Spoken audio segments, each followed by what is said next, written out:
Alors bonjour, bonsoir, chers frères et sœurs dans le Seigneur. Je salue chacun de nous dans le nom puissant de notre Seigneur et Sauveur Jésus-Christ. Soyons bénis encore une fois de plus en ce jour où que le Seigneur a bien permis que nous puissions passer dans sa présence. Euh, Aujourd'hui, je viens avec un message concernant l'esprit de séduction qui s'est manifesté à un vieux prophète dans l'Ancien Testament, dans 1 Roi chapitre 13. Donc avant de commencer, on va remettre l'enseignement entre les mains du Seigneur, car la Bible dit, quoi que nous fassions en parole ou en acte, nous devons le faire au nom de notre Seigneur et Sauveur Jésus-Christ. Donc j'invite tous les bien-aimés qui vont écouter cet enseignement, afin de faire comme moi, de remettre ce moment entre les mains du Seigneur, afin que tout se passe pour sa gloire. Prions. Éternel, nous te bénissons, nous te rendons grâce, Seigneur, pour cet enseignement. Je te bénis encore, Seigneur, pour le message que tu as prévu pour nous en ce jour, pour ce message aussi également, qui m'édifiera, qui me bénira aussi également, qui me permettra d'être davantage vigilant face à cet esprit de séduction, face à cet esprit, ô Seigneur Dieu, qui renverse des ministères, ô Seigneur. Sois béni, sois glorifié pour toutes choses, et surtout, c'est dans le nom puissant et merveilleux de notre Seigneur et Sauveur Jésus-Christ que je t'ai prié. Amen. Donc, le texte de base, c'est dans 1 Roi chapitre 13, versets 1 à 24. Je lis au nom de notre Seigneur Jésus-Christ. Verset 1 Roi chapitre 13. Voici un homme de Dieu arriva de Juda, autant pour moi, à Bethel, par la parole de l'Éternel. Pendant que Jéroboam se tenait à l'autel pour brûler des parfums, il cria, c'est-à-dire, dans le premier verset déjà, ce qu'on comprend rapidement, c'est que l'homme de Dieu est arrivé à Juda, à Bethel, par la parole de l'Éternel. Donc ça veut dire qu'il ne s'est pas déplacé au hasard. Il a été conduit par l'Esprit de Dieu. Ça, c'est le premier élément. Verset 2. Il cria contre l'autel par la parole de l'Éternel et il dit, autel, autel, ainsi par l'Éternel, voici il naîtra un fils à la maison de David, son nom sera Josias, il immolera sur toi les prêtres des hauts lieux, qui brûlent sur toi des parfums, et l'on brûlera sur toi des ossements d'hommes. Un peu, il était en train de crier contre cet autel. Verset 3. Et le même jour où il donna un signe en disant, c'est ici le signe que l'Éternel a parlé, voici l'autel se fendra, et la cendre qui est dessus sera répandue. Verset 4. Lorsque le roi entendit la parole que l'homme de Dieu avait crié contre l'autel de Bethel, il avança la main de dessus l'autel en disant, saisissez-le, et la main que Jéroboam avait étendue contre lui devint sèche et il ne put la ramener en soi. Donc, qu'est-ce que nous comprenons ici rapidement? C'est que quand Dieu envoie son serviteur aller accomplir une mission, il n'y a rien qui peut l'arrêter.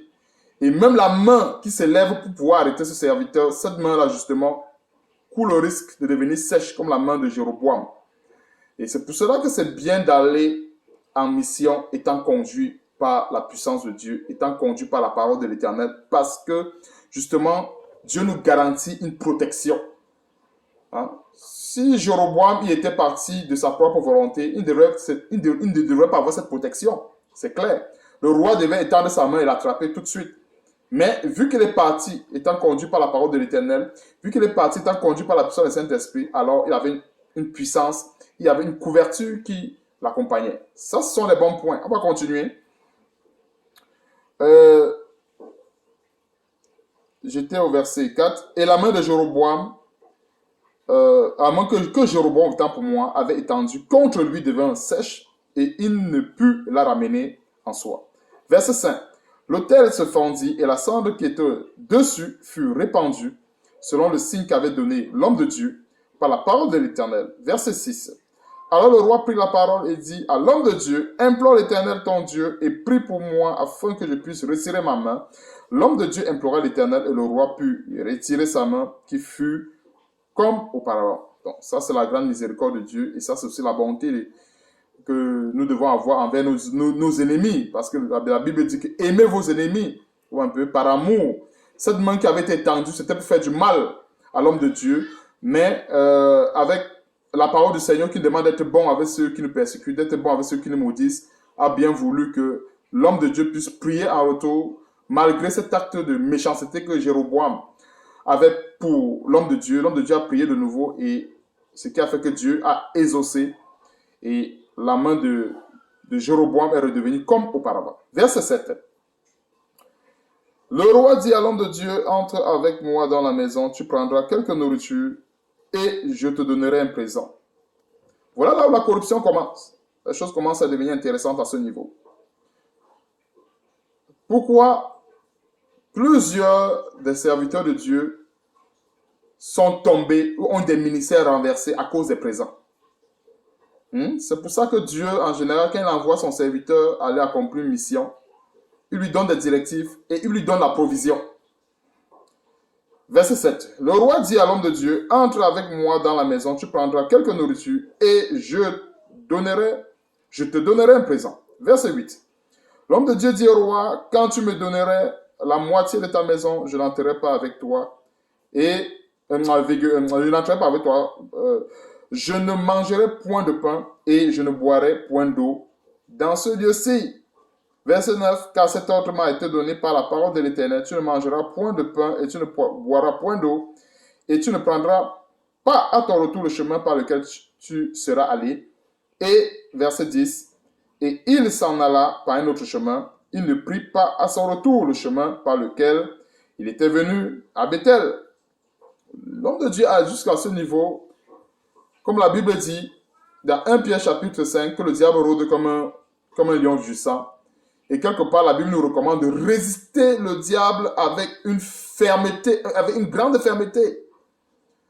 Jusqu'à ce niveau, l'homme de Dieu a été ferme dans la parole de Dieu. Il a respecté l'ordre que Dieu lui a donné, c'est-à-dire à savoir, il devait aller prophétiser contre cette terre de Bethel et il devait retourner par un autre chemin sans toutefois consommer quoi que ce soit en chemin. Et c'était quoi l'image de cette nourriture? C'était tout simplement la corruption, en un mot. Tout simplement la corruption. J'en viens, on va dérouler un peu plus long, un peu plus dans les versets qui suivent. Verset 11. Or, il y avait un vieux prophète, voilà. Déjà, quand nous voyons un vieux prophète, cet indice n'est pas de vieux prophète, n'est pas donné au hasard. Et ce vieux prophète signifie tout simplement que c'est un monsieur certainement qui marchait avec Dieu, mais qui a marché avec Dieu et qui pour des raisons X ou Y ne marchait plus de manière correcte avec Dieu ou bien ne marchait plus avec Dieu. On va le comprendre dans la suite. Or, il y avait un vieux prophète qui demeurait à Bethel. Ses fils vinrent lui raconter toutes les choses que l'homme de Dieu avait faites à Bethel ce jour-là et les paroles qu'il avait dites au roi. Lorsqu'il en eut fait le récit à leur père, il leur dit, par quel chemin s'en est-il allé? Ses fils avaient vu par quel chemin s'en était allé l'homme de Dieu qui était venu de Juda. Verset 13. Et il dit à ses fils, scellez-moi l'âne. Il lui scellait l'âne et il monta dessus. Verset 14. Il alla après l'homme de Dieu et il le trouva assis sous un tébérinthe, sous un térébinthe, autant pour moi. Il lui dit, es-tu l'homme de Dieu qui est venu de Juda? Il répondit, je le suis. Verset 15, il lui dit, viens avec moi à la maison et tu prendras quelque nourriture. Voilà là où ça commence. Dieu ne va pas envoyer un véritable serviteur pour détourner un autre. On comprend rapidement que ça ne vient pas de Dieu. Quelqu'un pouvait méditer cela en disant que oui, il était aussi un prophète. Mais le problème, c'est qu'il était un vieux prophète. Certainement qu'il y avait un prophète qui, sur le plan actuel, n'était plus en phase avec la parole de Dieu. Ou bien ne marchait plus sur la même longueur d'onde que la parole de Dieu. Voilà pourquoi il était un vieux prophète. Il était un ancien prophète de par le service du Seigneur. Il servait le Seigneur. Il était obéissant à la parole de Dieu. Il était jadis. Il était autrefois obéissant à la parole de Dieu. Mais là, il est resté un vieux prophète. Ça veut dire, cet exemple, bien sûr, à ce niveau, on va pouvoir comprendre beaucoup de choses. À savoir, plusieurs personnes, plusieurs soi-disant chrétiens sont très souvent séduits par soi-disant les nombres d'années de ministère. On va dire telle personne a 10 ans de ministère, 30 ans de ministère, 50 ans de ministère. Donc, je suis sûr que la parole qui va sortir de sa bouche est certainement la bonne. La parole qui sortira de sa bouche, vraiment, c'est la parole de l'évangile. Il n'y a aucun, c'est-à-dire, il ne peut pas avoir d'erreur dans sa parole parce qu'il sert le Seigneur depuis 50 ans, depuis 100 ans. Voilà un exemple dans la Bible qui nous montre un vieux prophète. Certainement, il servait Dieu depuis combien d'années? La Bible n'a pas précisé parce que cela n'a pas d'importance. Mais certainement, il a servi Dieu depuis longtemps. Et quelque part, il y a eu comme une rupture avec la parole du Seigneur. S'il n'y a pas eu de rupture, comment est-ce qu'il a pu proposer la nourriture à l'homme de Dieu? Et pourtant, Dieu avait pourtant dit à l'homme de Dieu, tu ne mangeras pas. Et que l'homme de Dieu pourtant a résisté au roi face à ce commandement. Mais le vieux soi-disant prophète, c'est ça d'ailleurs la séduction. Chrétiens, chrétiennes, faisons attention. Nous devons être vigilants sur ce point. Ce ne sont pas les cheveux blancs sur la tête qui sont signes de sagesse pour Dieu. Quelqu'un peut avoir les cheveux blancs sur la tête, mais ça peut être les cheveux blancs de la honte. Pourquoi? Parce que Dieu utilise celui qui est disponible. Dieu utilise celui qui est obéissant. Dieu utilise celui qui est prêt à obéir. Dieu ne regarde pas aux cheveux blancs. Voilà un vieux prophète qui est allé dérouter un serviteur de Dieu. Et certainement, l'homme de Dieu a été séduit. Parce que quand nous regardons le roi, la séduction, notons un point d'honneur là-dessus. Je vais ouvrir une petite parenthèse. La séduction n'est pas à l'extérieur. Parce que si la séduction est à l'extérieur, c'est que l'homme de Dieu devait manger chez le roi. Mais la séduction est à l'intérieur. Ça veut dire que ne nous attendons pas que c'est quelqu'un du monde qui vient chercher à nous séduire ou chercher à nous renverser dans la foi. Non. Quand c'est quelqu'un du monde, on comprend rapidement que c'est quelqu'un du monde et on se méfie. Mais on doit beaucoup se méfier de tous ceux ou de toutes celles qui utilisent la parole de Dieu. C'est de ces gens qu'il faut vraiment se méfier. Et nous voyons qu'à ce niveau, l'homme de Dieu a baissé la garde. L'homme de Dieu s'est dit, si c'est un vieux prophète, ça veut dire qu'il est aussi prophète comme moi.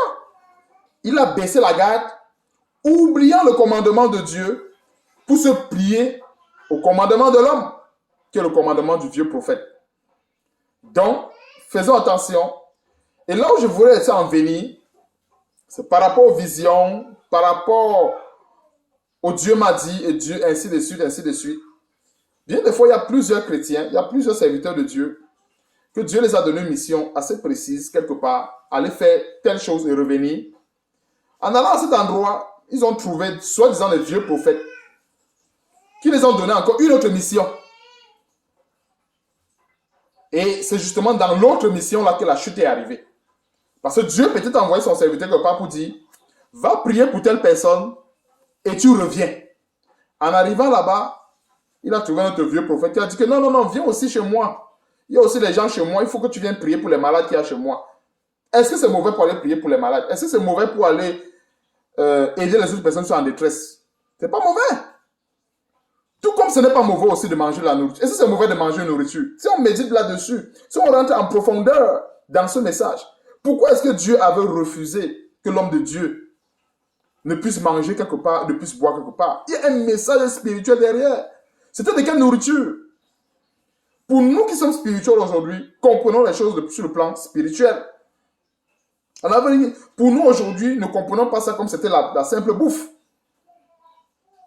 Parce que la Bible dit que du moment où nous avons revêti Christ, ce n'est plus nous qui vivons, mais c'est Jésus-Christ qui vit en nous. Alors, le Jésus-Christ qui vit en nous se nourrit de quoi? De la parole de Dieu. Alors, lorsqu'un serviteur de Dieu va accomplir une mission quelque part, Dieu met dans sa bouche une parole. Ou bien Dieu met dans sa bouche des paroles. Et c'est pour cela qu'il doit aller accomplir uniquement sa mission et revenir. Maintenant, s'il va là-bas et il écoute encore les autres paroles, les autres enseignements, qui vont corrompre la parole qu'il a reçue d'avance, ou bien qu'il a reçue au départ, alors ça va conduire aux conséquences que nous allons voir au verset 24, c'est-à-dire finir dans la gueule du lion. Et quelle est l'image du lion? 1 Pierre chapitre 5, verset 8 à 9, le lion là, c'est le diable, c'est Satan, qui rôde comme un lion rugissant, cherchant qui il va dévorer. Donc vraiment, voici un très grand exemple. Vraiment, c'est pour non seulement nous mettre en alarme par rapport à l'esprit de séduction.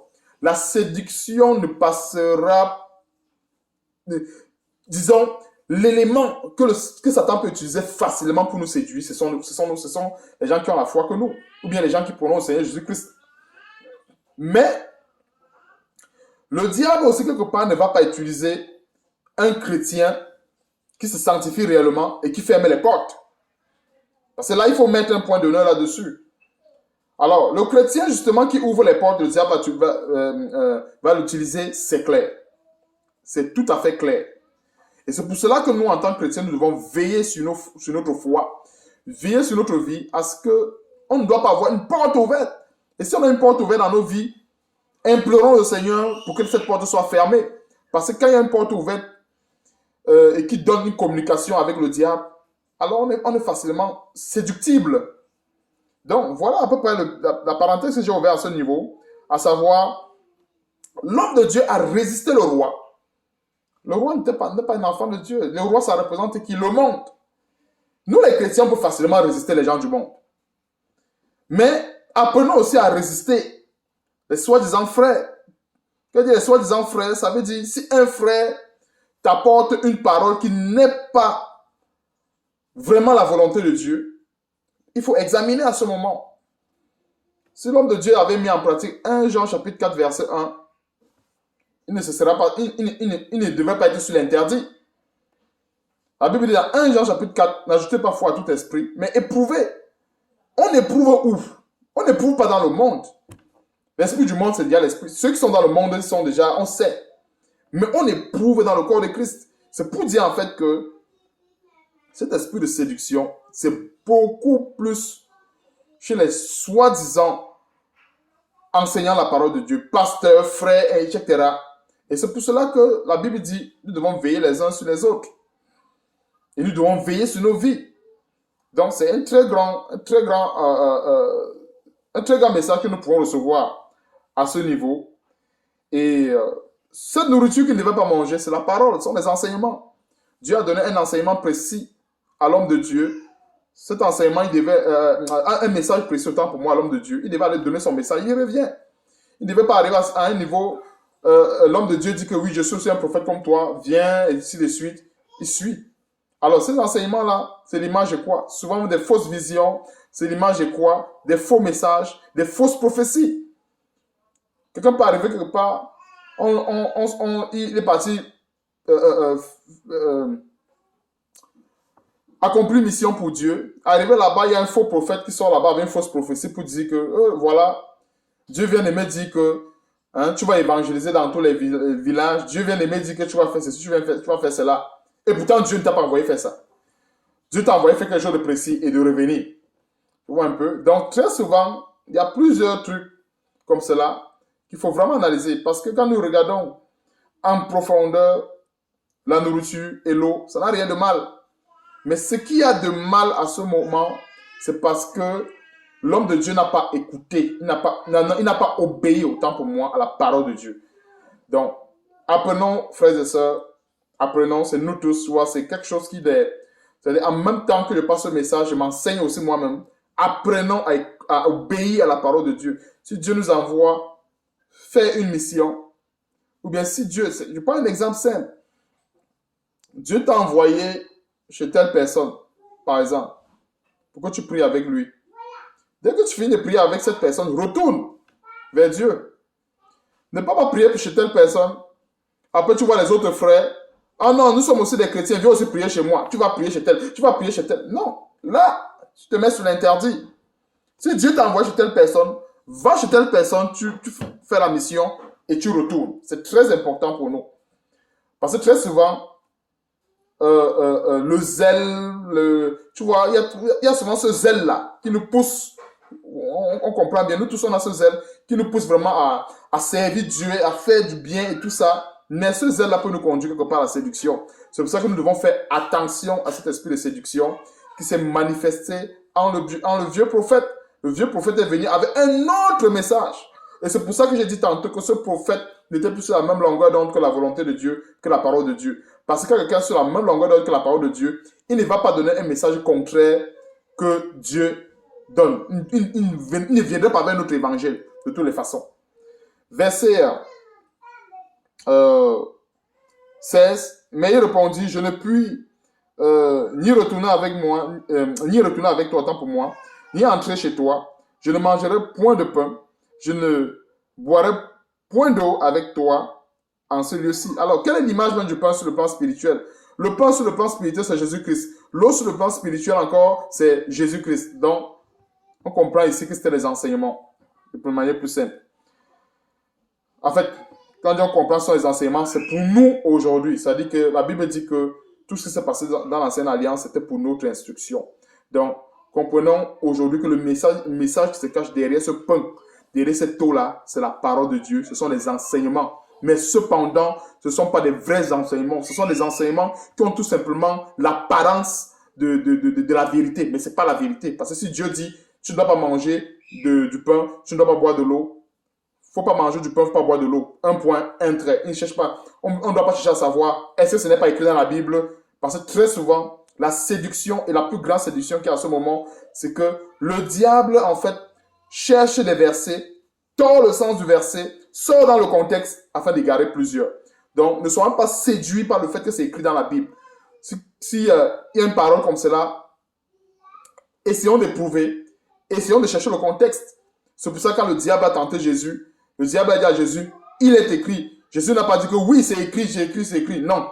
Jésus a dit, il est aussi écrit. Donc, apprenons à confronter le diable aussi avec la parole de Dieu lorsqu'il utilise cette parole de Dieu pour nous séduire. Verset 16, je vais reprendre. Mais il répondit, je ne puis ni retourner avec toi, ni entrer chez toi.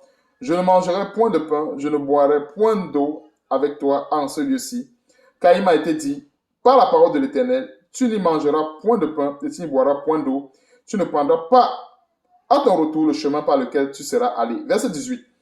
Et il lui dit, moi aussi je suis prophète comme toi, et un ange m'a parlé de la part de l'Éternel et m'a dit, ramène-le avec toi dans ta maison et qu'il mange du pain et boive de l'eau. Il lui manquait, voilà le verset. Jusqu'au verset 18, on peut clôturer l'enseignement. Au verset 18 est déjà, en fait l'enseignement est terminé au verset 18. Quels sont les éléments que nous pouvons noter? Moi aussi, je suis un prophète. C'est pour dire que la séduction, en général, viendra toujours de l'intérieur. Un ange m'a parlé, les révélations. Un ange m'a parlé, les révélations.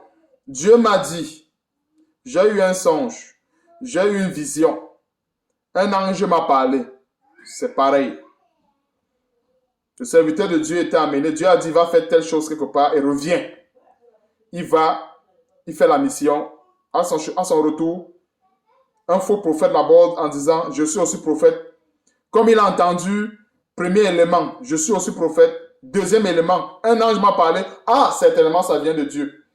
Ça, c'est un enseignement pour attirer, on va dire, c'est pour attirer notre vigilance. Nous devons être vigilants sur les affaires, révélation, un ange, vision et tout. Nous devons être vigilants là-dessus. L'homme de Dieu, voici là où sa mort est arrivée. Dieu a dit, voilà, tu ne mangeras pas de pain ni d'eau. Mais vu qu'un vieux prophète est arrivé disant, un ange. C'est pour ça que le Seigneur, l'apôtre Paul, inspiré du Saint-Esprit, dans Galates chapitre 1, je crois au verset 8, disait ceci, je vais lire, pour qu'on comprenne rapidement. Galates chapitre 1, verset 8, ça c'est l'apôtre Paul qui dit, mais quand nous-mêmes, quand un ange du ciel annoncerait un autre évangile que celui que nous avons prêché, qu'il soit anathème. Voilà pourquoi l'apôtre Paul, mais voilà pourquoi est-ce que le Seigneur nous a donné cette parole par l'entremise de l'apôtre Paul. Quelque part, ces affaires des anges ont dérouté plusieurs. Voilà l'homme de Dieu qui a été dérouté par une affaire de révélation sur les anges. Une révélation, l'ange m'a apparu, les visions, etc. C'est pour ça que le Seigneur a dit, nous devons tout éprouver. Un frère va te dire, un ange m'a parlé. Tu dis, ok, l'ange t'a parlé. Le message, c'est quoi? Allons dans la parole de Dieu. Allons consulter Dieu. Dieu, lui, m'a plutôt dit ceci. Est-ce que Dieu va me dire quelque chose et après, il confirme cela par le contraire? Ça, c'est le diable. La Bible dit que le diable est menteur dès le commencement. Dieu ne peut pas me dire, va délivrer tel message et reviens. Une autre personne me dit, non, il a dit que non, tu vas encore aller là-bas prêcher, enseigner et tout ça parce que vraiment, il n'y a pas de pasteur là-bas ou il n'y a pas de... C'est à ce niveau que la séduction vient. Tu vois un peu, nous voyons un peu. La nourriture en soi n'a rien de mauvais. L'eau en soi n'a rien de mauvais. Nous tous savons que l'eau et la nourriture, c'est l'image de Jésus-Christ, qui est la parole de Dieu. Mais qu'est-ce qu'il y a de mauvais? C'est le fait que cet homme de Dieu n'a pas marché selon, n'a pas obéi à la voix de Dieu. Nous devons apprendre à obéir à la voix de Dieu, à obéir au Saint-Esprit. L'Esprit du Seigneur va nous envoyer un endroit précis. Va et reviens. Il faut juste aller et puis revenir. Et puis c'est tout. Maintenant donc, l'Esprit de Dieu ne va pas dire à un homme de Dieu, va faire telle chose et reviens. Et l'Esprit de Dieu parle encore à une autre personne pour dire, non, il t'a dit que va plutôt à tel endroit. Non, ce n'est pas l'Esprit de Dieu. Il y a un menteur. Et c'est le diable qui est menteur. Donc, juste ici, on peut s'arrêter. Eh je vais tout simplement lire le verset 24, la suite, parce que le texte est assez long. On va voir par la suite, au verset 24, la finalité. De toutes les façons, ceux qui vont suivre l'enseignement peuvent lire jusqu'au verset 24. L'homme de Dieu s'en alla et il fut rencontré dans le chemin par un lion qui le tua. Son cadavre était étendu dans le chemin. L'âne resta près de lui et le lion se tint à côté du cadavre. Voilà le lion de 1 Pierre chapitre 5, à partir du verset 8 à 9. Voilà le lion. La Bible ne dit pas que le diable rôde comme un lion rugissant. Voilà le lion là qu'il a dévoré, le diable. Le diable a eu raison de lui. Pourquoi? Parce que il n'a pas obéi à la parole de Dieu. L'homme de Dieu a été séduit par quoi? Premier élément. Le fait que l'homme de Dieu a dit qu'il est prophète. Premier élément. C'est sûr que pour nous, ça va être que telle personne va dire, ah, je suis aussi chrétien. Je suis aussi bon et gagne comme toi. Deuxième élément. Un ange m'a dit, peut-être dans le cas peut-être d'un frère ou d'une soeur, ça va être que, ah, Dieu m'a parlé. Dieu est en train de me dire que, Dieu est en train de me dire, comme très souvent à l'époque, j'avais très souvent entendu de ces révélations bizarres. Dieu est en train de me dire que, voilà, tu vas faire telle chose. Mais tu examines avec la parole de Dieu, tu vois que mais la parole de Dieu ne concerne pas telle chose. Donc maintenant, Dieu va m'envoyer aller accomplir quelque chose qui n'est pas de Dieu. Dieu est en train de me dire que non, il faut que tu manques le travail et puis tu mens à ton patron que non, que tu étais malade. Donc Dieu va te demander de manquer le travail et après tu mens à ton patron. Frères et sœurs, que nos yeux s'ouvrent par ces enseignements. Tu vois un peu? Tu es dans une nuit de veillée de prière et tout le reste. La veillée, soit ça finit tard et tout le reste. Tu arrives au travail en retard. Tu étais où? Non, vraiment, l'enfant était malade ou bien machin. Ou bien, il y a d'autres programmes qui se poursuivent. Tu t'absentes au boulot. Et maintenant, tu inventes des alibis pour dire que non, voilà, c'était une chose qui est arrivée. Et pourtant, tu étais à la veillée de prière. Par exemple. On va dire, non, je mangeais le pain spirituel, je consommais l'eau. Mais oui, tu consommais l'eau, sauf qu'à ce moment, à cette heure-là, c'était l'heure du travail. Et la parole de Dieu est claire là-dessus. Il faut que nous travaillions de nos propres mains.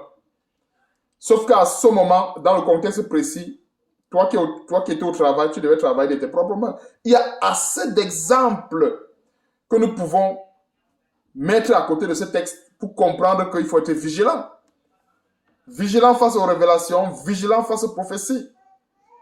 Quand Dieu appelle chacun de nous, et j'ai la ferme conviction de ce que je dis, quand Dieu appelle chacun de nous, Dieu conduit chacun de nous quelque part. Dieu conduit chacun de nous. La Bible dit, le Saint-Esprit vous conduira dans toute la vérité. apprenons à écouter la voix du Saint-Esprit. Bien de fois, nous prenons des décisions parce que nous sommes sous la pression. Nous prenons des décisions parce que, entre guillemets, on veut plaire. Mais apprenons, frères et sœurs, à écouter la voix du Saint-Esprit. Voilà, l'homme de Dieu, il a résisté au roi. Il a commencé à résister à ce prophète, à ce vieux faux prophète. Dès que le faux prophète a dit « Je suis prophète », dès que le faux prophète a dit « Un ange m'a parlé », c'est fini. Voilà encore un détail qui nous montre encore amplement que le culte des anges et tout le reste là, ça a causé beaucoup de ravages. Et c'est pour ça que l'apôtre Paul disait dans Galates chapitre 1, verset 8, « Même s'il y a un ange qui viendrait du ciel, nous annoncer notre évangile, que celui-là soit anathème. » Donc voici un dernier passage que je vais citer encore, Deutéronome chapitre 13 à partir du verset 1 à 5. Et ça, c'est le Seigneur qui nous met en garde Lorsqu'on parle des songeurs, on parle de ceux qui ont des révélations et tout. Que si un songeur te raconte quelque chose qui vient en accomplissement, ces choses venant en accomplissement, et que le songeur dit allons après d'autres dieux, tu n'écouteras pas la voix de ce songeur ou de ce prophète qui t'a parlé. Donc, c'est pour nous faire comprendre que la voix de Dieu, elle est unique. Elle est unique. Dieu ne va pas te dire fais telle chose. Et après, Dieu dit encore par une autre personne, ne le fais pas. Elle est unique. Donc, comprenons que vraiment, c'était ça ce message que j'avais aujourd'hui. Vraiment que le Seigneur nous bénisse et que nous soyons beaucoup plus éveillés par rapport à cet esprit de séduction. Et en général, comme je dis, c'est dans le corps de Christ. C'est beaucoup plus dans le corps de Christ. Et plusieurs se laissent séduire par ça. Il sert Dieu depuis 30 ans, il sert Dieu depuis 40 ans. Il y a plusieurs qui servent Dieu depuis des années. Mais ils n'ont pas encore compris certains aspects de la parole de Dieu.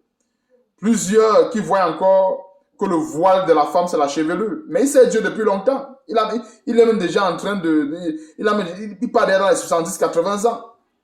Est-ce que ça veut dire que je dois accepter cette parole parce qu'il me dit que le voile de la chevelure,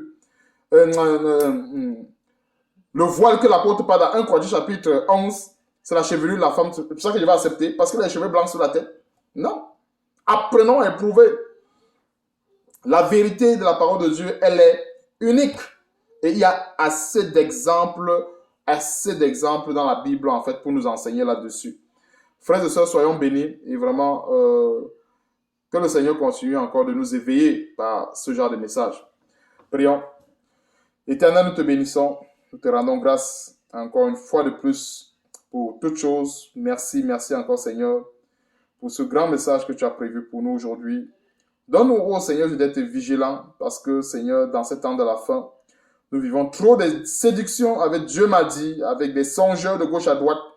Donne-nous d'être vigilants et de surtout, Seigneur, éprouver la lumière de ta parole et de ta volonté, surtout les révélations que l'on puisse recevoir de qui que ce soit.